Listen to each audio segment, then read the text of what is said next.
The biggest threat in Afghanistan is not the Taliban, it is the deadly attacks against civilians.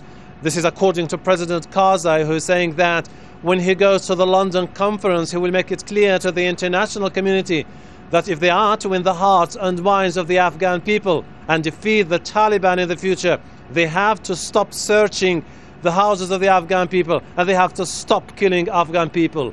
Let's listen to what he had to say.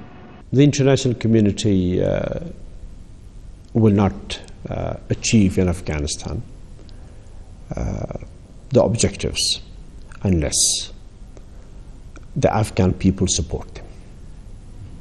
The foundation of success here is in the cooperation of the Afghan people, in the confidence of the Afghan people, in their own government and in the international community's good intentions.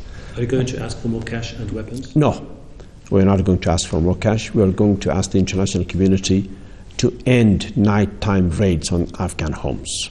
We are going to ask them to stop arresting Afghans. We are going to ask them to reduce and eliminate civilian casualties. We are going to ask them not to have Afghan prisoners taken. Those are the most sensitive areas of sovereignty for any nation, and we want to have that sovereignty retained and taken back. When I first met President Karzai 8 years ago, he had high hopes that Afghanistan would become one of the best countries in the region in terms of democracy and stability. Now, he still thinks that this is something that could be achieved in the future, but he admits for the first time that he failed to bring stability to the Afghan people. Let's listen to what he had to say. In terms of security, we have failed. In terms of providing security to the Afghan people, we have failed. We don't want to undermine the Taliban. We want them to come and live a peaceful life in their own country. We want to undermine the terrorists. And I see a difference between the mainstream of the Taliban and the terrorists. The mainstream of the Taliban are thousands of young Afghans who have no hope and no place and fear.